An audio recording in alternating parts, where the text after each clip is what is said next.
Bonjour à tous, c'est Edgewan et bienvenue sur la chaîne AGS Production. Donc aujourd'hui, comme le titre l'indique, on va voir comment faire de la fumée sur Blender. Donc déjà, bon, aujourd'hui ça va être un tuto, on va dire un peu basique pour la fumée, mais je vais le faire en deux parties. Donc la première partie, ce sera d'apprendre à faire de la fumée tout simplement. Et la deuxième, ça va être aussi de comment l'exporter ou pouvoir l'utiliser sur un projet. Parce qu'en général, quand on fait de la fumée, c'est plus pour faire l'incruster dans un film ou un court métrage ou jeux vidéo. C'est rare qu'on fasse ça juste pour le mettre sur YouTube et pour dire je sais faire de la fumée. Bon, il y en a quand même, mais c'est un peu plus rare. Et juste avant de commencer, je voudrais vous remercier à tous, à ceux qui ont regardé mes précédents tutos, qui ont mis des likes ou qui se sont abonnés. Car grâce à vous, justement, la chaîne permet de grandir et vous verrez que dans le futur, on fera des tutos de mieux en mieux qui vous permettront de faire des choses de plus en plus pro. Même si aujourd'hui, je pense que celui-là pourra aider déjà pas mal d'entre vous. Donc on va commencer tout simplement. Donc voilà, donc on est sur Blender là 2.83. Donc voilà. Donc normalement ça devrait marcher aussi avec le 2.82 vu que Mantaflow le logiciel pour faire la fumée n'a pas changé. Donc voilà, alors déjà donc en fait c'est assez simple. Donc voilà, là, on va garder le cube de base, hein. On peut mettre autre chose si vous voulez, mais on peut prendre une sphère. En fait, l'objet que vous allez là, ça va être l'objet d'où la fumée va être émettre. En fait, si vous voulez que ce soit une sphère, eh ben, la fumée va partir d'une sphère. Si vous mettez un cube, ça va être carré. Mais bon, après, en général, vous pouvez couper ici pour pas qu'on voie l'émetteur. Donc, c'est pas un souci. Donc, en fait, vous allez ici dans l'objet, ici dans effet rapide, et là dans fumée vite fait. Donc voilà, on va garder celui-là, le dessus de base. Donc là, vous voyez, vous avez le cube. Alors là, vous pouvez l'agrandir un peu parce que là, ça ne fait pas assez. Donc vous appuyez sur S et puis vous agrandissez. Non, vous ne savez pas agrandir comme ça. Vous pouvez aussi agrandir comme ça pour redimensionner là. Bon, si vous voulez juste en hauteur, voilà. En fait, voilà. Et puis après, vous voulez le replacer. Donc voilà. Donc voilà, ça, c'est un peu comme vous voulez. En fait, c'est la forme que ça va prendre. Et puis voilà, vous le mettez là. Comme ça, voilà. Bon, le mien est peut-être un peu grand pour faire d'après de la. Hop, on va agrandir un petit peu. Parce que si après je fais une petite démo de Simu, ça va être beaucoup pour le PC. Donc voilà, en fait, ça dépend quand vous allez vouloir qu'elle aille la fumée si vous voulez pas en forme de rectangle, tout ça. Bah, si vous voulez qu'elle soit plus par là ou par le côté, mais là on va rester dans un truc basique, donc on va faire ça comme ça. Ensuite, vous allez ici dans les propriétés physiques. Donc là, vous voyez bien, on est bien de domaine, on est bien sur du gaz. Donc ici, ça je reviendrai après, c'est la résolution. Alors là, ce que je vous conseille, c'est domaine adaptatif, comme ça il va grandir au fil du temps et vous saurez à peu près la taille que vous voulez. Comme ça, ce sera un peu plus réaliste de faire ça. C'est un truc que je conseille à faire. Voilà, bon, le feu, on ne fera pas ça aujourd'hui. Et puis là, il y a la simulation. Donc voilà. Donc, alors déjà, le truc, c'est que ouais, ce qui est bien, c'est que maintenant, Blender règle directement sur 50 frames pour pas avoir faire quelque chose de. Bah, comme ça, si on veut faire un test, on n'a pas besoin de tout faire tout le long. Donc, alors déjà, pour faire la simulation, déjà maintenant, ça a changé sur le 2.83. C'est que donc, il faut aller ici dans Final. En fait, voilà. Sinon, ça va pas faire grand-chose. Donc, voilà, comme ça, là, vous allez pouvoir simuler votre simulation. Donc voilà, donc ici, là, ça va être le chemin, donc ça va être l'endroit où vous allez faire la simulation. Donc là, moi sur mon PC, j'ai un disque dur dédié pour ça parce que la mémoire cache, ça peut prendre beaucoup de place en fonction de ce que vous allez faire. Donc là, je vais le mettre dans tuto. Non, je ne vais pas dans celui-là, dans mémoire cache, tuto. Voilà, donc on va le mettre là-dedans. Bon, bah j'ai déjà là, on va faire ça là-dedans. Hop, tuto, puis voilà. On va accepter. Donc voilà, donc là, on a un 32 en résolution. Donc voilà, vous faites bake.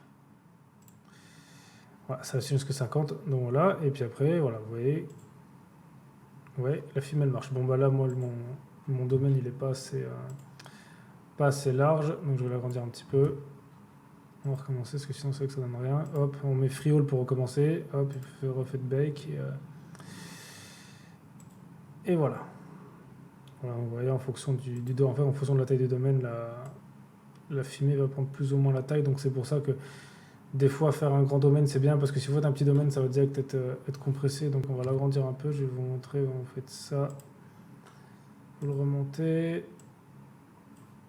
Et on va recommencer.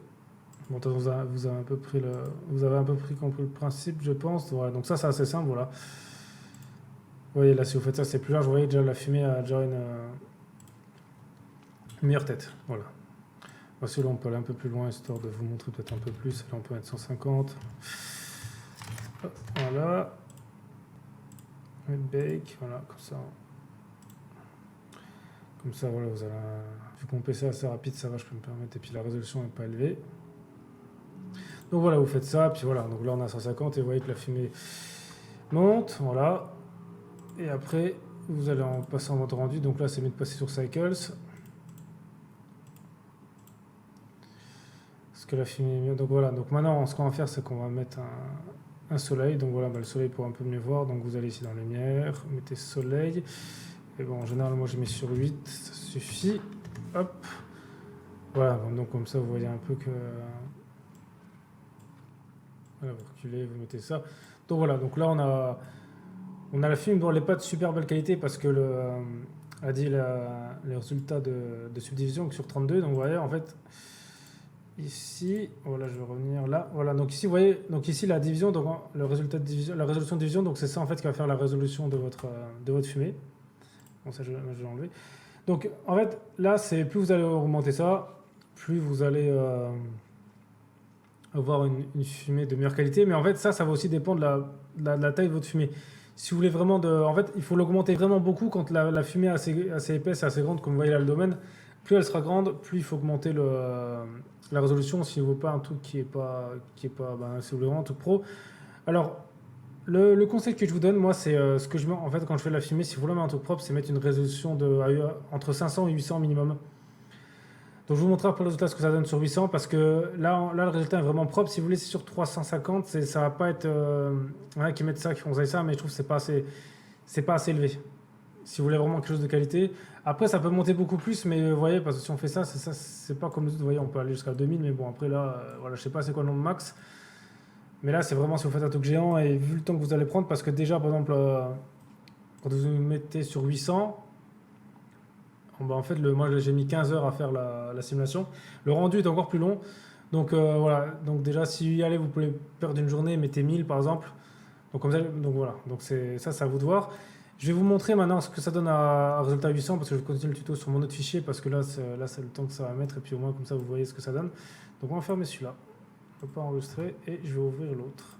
Voilà, donc voilà, là c'est la simulation à 800. Voilà, donc là, vous voyez que c'est déjà beaucoup plus réaliste. Vous voyez que la fumée comparée à ce que je vous ai montré, là, par exemple, sur sa place dans un film d'animation ou même dans une scène avec effets spéciaux. Donc maintenant, je vais vous montrer aussi comment... ouais, la fumée, elle est noire, donc comment changer ça. Donc en fait, vous allez ici dans les matériaux, et c'est ici que vous allez régler votre couleur. En fait, vous voyez, plus là, vous allez augmenter, là, plus elle va être plus ou moins noire. Là, la densité de votre fumée, alors ça, je vous conseille de le faire avant. Moi j'ai mis sur 60 parce que ça sert à rien de mettre plus. En fait, je trouve que c'était le maximum. Après, ça n'avait plus d'écart. Je peux me faire une petite démo là, si vous voyez. Je passe en mode rendu. Vous voyez, si j'augmente plus que 60, ouais, je suis à 75, ça change plus.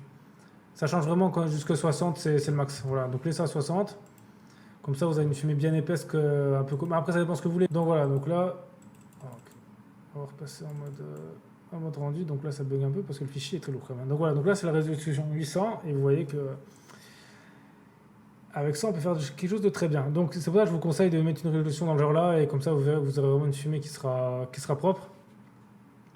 Donc ensuite, voilà, donc en fait, pour faire la fumée, c'est à peu près tout. Hein. Vous verrez, c'est pour faire un truc de base. Après, je ferai d'autres tutos, par exemple, si vous voulez faire de la fumée de différentes formes. Mais là, pour vraiment faire soit un feu ou une feu de cheminée ou un feu d'usine ou un immeuble qui prend feu, ou voilà. Ça suffit. Vous mettez ça, vous mettez 800, puis hop, c'est réglé. Alors le rendu va être long. Le rendu va être long parce que moi j'ai mis. Il faut en fait, si vous voulez un rendu rapide, je vais vous donner justement les conseils parce que moi j'avais mis 3 jours au début et ça n'avait pas été ouf. Donc vous voyez, moi j'ai en 4K. En 4K, j'ai mis une journée. Donc en fait, pour ça, le réglage que j'ai fait, c'est justement déjà c'est d'augmenter ça. Si vous avez une bonne carte graphique, mettez à 300 et le sample, là, le rendu, vous mettez sur 64, ça suffit. Pas besoin de mettre 120 parce que là, il n'y aura pas de jeu de lumière, donc il n'y aura pas de grain. Donc ça, c'est un bon point positif. Donc ensuite, maintenant, je vais vous expliquer un peu déjà pourquoi j'ai mis un fond vert et pourquoi j'ai pas fait en transparent. Alors parce que quand on fait en transparent, normalement, on pourrait faire ça pour incruster quelque chose. Et ben, le problème de la fumée sur Blender, c'est que ça ne fonctionne pas. C'est-à-dire que vous allez faire ça. Et ensuite, quand vous allez par exemple, le mettre sur After Effects et que vous allez passer ça en mode écran, en mode de fusion, et ben la fumée va s'éclaircir. Et je pense que c'est parce qu'il doit y avoir des noirs ou quelque chose comme ça dans la fumée que le logiciel ne fait pas la différence. Donc c'est pour ça qu'il n'y a pas moyen de le mettre. Ou alors j'ai fait plein de tests hein, et il n'y a pas moyen. Même après en le réexportant avec Media Encoder et en gardant le alpha, ça n'a pas fonctionné. Donc c'est qu'à mon avis, ça doit pas être la bonne méthode pour faire de l'incrustation si on fait ça sur le logiciel. Donc alors la technique c'est ça, moi je fais ça sur fond vert. Donc vous allez ici dans monde et là vous mettez vert. Alors moi j'ai pas mis un vert trop fort. En fait essayez de le mettre au minimum. Comme ça il n'aura pas trop d'impact sur la couleur de la fumée. Il jouera pas dedans parce que plus il va être faible, plus l'avantage c'est qu'il aura moins d'effet sur la fumée. Donc ensuite, si vous voulez incruster ça, je vous conseille déjà sur After Effects d'avoir un bon plugin pour le faire parce qu'avec le keylight de base, ça ne fonctionnera pas bien parce qu'en fait, quand vous allez l'enlever, va rester un peu de vert autour de la fumée. Mais ça, avec un bon plugin, genre par exemple que vous avez sur Red Giant, ça s'enlève facilement. Vous travaillez un petit peu, voilà, vous avez juste à jouer un peu sur les bordures, ça s'enlève. J'ai réussi à le faire, ça fonctionne. Donc ça, pour moi, c'est la meilleure méthode pour le faire. Au moins, ça fonctionne. Ensuite, l'autre conseil que je vous donne, c'est il y en a beaucoup quand je vois sur YouTube, en fait, quand ils mettent leur fumée, ils coupent en haut, là, en fait, vous voyez pas la fin du cube. Sauf que pour moi, il n'y a aucune raison de faire ça parce que déjà, vous voyez, là, si par exemple on couperait ici, là, au lieu de là, et ben, au final, il y aurait juste à agrandir un petit peu si on veut pas voir ça. Si vous voulez pas voir que la fumée tape ici, vous avez juste besoin d'agrandir. Et puis, vu que si vous faites ça en 4K, le peu que ça va agrandir, ça va pas détériorer votre qualité vidéo. Et aussi, l'avantage comme ça, c'est qu'au moins, si par exemple, vous voulez faire de la fumée, quelque chose qui a un plafond, voilà, ou je sais pas, un vase, ou bon, vous voulez faire ça, je sais pas, dans un couloir, et vous voulez que la fumée aille au plafond et qu'on voit bien ça, au moins vous avez déjà ça qui est déjà prêt. Donc, comme ça, avec une image, vous pouvez en servir plusieurs fois. Donc, ça, c'est un peu le conseil que je vous donne. Pour pas être embêté et faire plein d'exports. Parce que bon, alors sinon, si vous suivez mes conseils en export, j'ai mis quoi à peu près une journée. Il faudra à peu près, quand on aura un niveau comme ça, c'est à peu près 7 minutes par frame. Donc peut-être que vous mettrez moins si vous avez un CLI en carte graphique. Si vous avez deux cartes graphiques, peut-être ça mettra moins de temps. Donc c'est... non, voilà, donc je pense que j'ai fait peut-être le tour. Donc voilà, donc la couleur, après ouais, ça à vous de régler. Aussi, quand vous faites la méthode là, je préfère mettre justement une fumée un peu plus foncée parce que le trop clair, ça peut poser problématique peut-être en l'incrustant parce que si elle est trop transparente et qu'elle est trop grise, peut-être le vert peut se mélanger avec, donc c'est un peu plus compliqué. Donc c'est pour ça, si je vous montre, vous voyez, là on voit un peu plus c'est un peu plus transparent, donc ça peut être un peu plus compliqué, mais parce que là, vous voyez, quand on voit un peu de reflet sur le vert. Donc si vous mettez foncé, là le noir il absorbe un peu tout. Donc là ça va être un peu vous voyez, là le vert on n'en voit plus. Donc c'est un peu la bonne méthode. Après, ah oui, une dernière chose que j'allais oublier aussi, ça c'est aussi hyper important. En fait c'est avec je vais repasser en mode ombre solide parce que sinon ça galère. Donc voilà, maintenant ce qu'il y a de nouveau sur Blender 2.83 aussi justement, c'est que vous voyez quand vous allez dans le domaine, donc ici on y revient, c'est que maintenant en fait on peut faire en sorte de simuler de la fumée et qu'on peut le faire en format VDB. Ça voudrait dire qu'en fait vous pouvez simuler par exemple la fumée sur Blender et l'ouvrir avec un autre logiciel, avec un autre moteur de rendu. Donc ça peut être utile pour par exemple les personnes qui ont deux PC, par exemple qui ont un PC de rendu et un PC pour travailler. Comme ça, au moins, vous pourrez faire le rendu sur votre PC tout en travaillant sur celui-là. Et aussi, si par exemple, vous avez sur un autre logiciel, par exemple, je sais pas, vous avez Octane ou un autre moteur de rendu qui ouvre les VDB et que vous voulez le mettre sur un autre logiciel pour pouvoir l'ouvrir et travailler dessus, ou même sur Houdini, par exemple, je sais pas, où voilà, il y a un truc que vous avez à faire mieux sur Blender et pas ailleurs, ça peut vous permettre justement de le faire. Et ça, je trouve que c'est quand même un gros point positif de pouvoir aussi, ou même maintenant, même par exemple, si vous voulez, je sais pas, le passer à quelqu'un. Par exemple, voilà, vous pouvez passer ça à quelqu'un ou le vendre. Au moins en VDB, tout le monde peut utiliser ça, alors qu'avant, c'était pas possible. Donc voilà, je pense avoir fait tout le tour. En tout cas, merci à vous d'avoir regardé cette vidéo. N'hésitez pas à me suivre, à liker sur la vidéo, ou partager si vous pensez que ça peut intéresser des gens. Et puis voilà, on se retrouve pour une prochaine vidéo et pour apprendre encore à faire de nouvelles choses et puis augmenter notre créativité. Voilà, à la prochaine.